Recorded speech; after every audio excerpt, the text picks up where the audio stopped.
Hello বন্ধুরা, কেমন আছেন? আশা করি সবাই ভালো আছেন। বন্ধুরা, মধ্য গগনে হকার উচ্ছেদ অভিযান, বৃহস্পতিবার ফের বৈঠক ডাকলেন মমতা।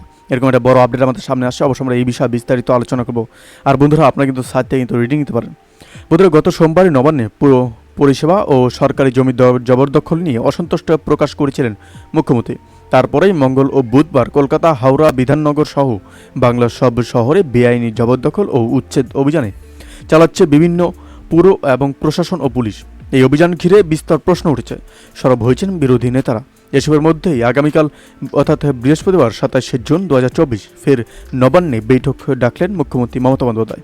জানা গিয়েছে, লক্ষ্মীবারের বৈঠকে কলকাতা, বিধাননগর সহ পুর নিগম ও পুরসভার চেয়ারম্যান, সমস্ত জেলা পুলিশ সুপার ও জেলাশাসকদের হাজির থাকতে নির্দেশ দেওয়া হয়েছে। এছাড়াও ওই বৈঠকে যোগ দিতে বলা হয়েছে কলকাতা, হাওড়া ও বিধাননগর কমিশনারেটের আওতাধীন সব থানার ওসি ও আইসিদের।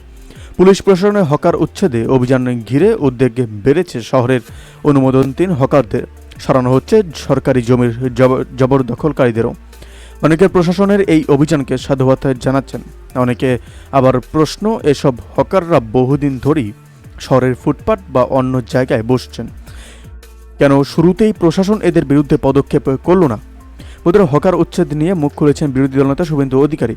শহর থেকে জবরদখলকারী সরানো ও বেআইনি হকার উচ্ছেদকে তিনি সমর্থন করলেও পুলিশি অভিযান নিয়ে প্রশ্ন তুলেছেন নন্দীগ্রামের বিধায়ক। কেন হকারদের বিরুদ্ধে অভিযানের আগে নোটিশ দেওয়া হলো না তা নিয়ে সরব শুভেন্দু। কবে মেটিয়া, বুরুজ এবং রাজাবাজার থেকে হকার উচ্ছেদ হবে, সেই প্রশ্ন মুখ্যমন্ত্রীর উদ্দেশ্যে ছুড়ে দিয়েছেন বিরোধী দলনেতা। মোদীর এই আপডেট প্রসঙ্গে আপনাদের কি মতামত অবশ্যই আমাদের কমেন্ট করে জানাতে বলবেন না। ভালো থাকবেন, সুস্থ থাকবেন, ধন্যবাদ। দেখা হচ্ছে নতুন একটি ভিডিওতে। আপনি কোথা থেকে দেখছেন এই ভিডিওকে অবশ্যই আমাদের কমেন্ট করে জানাতে বলবেন না।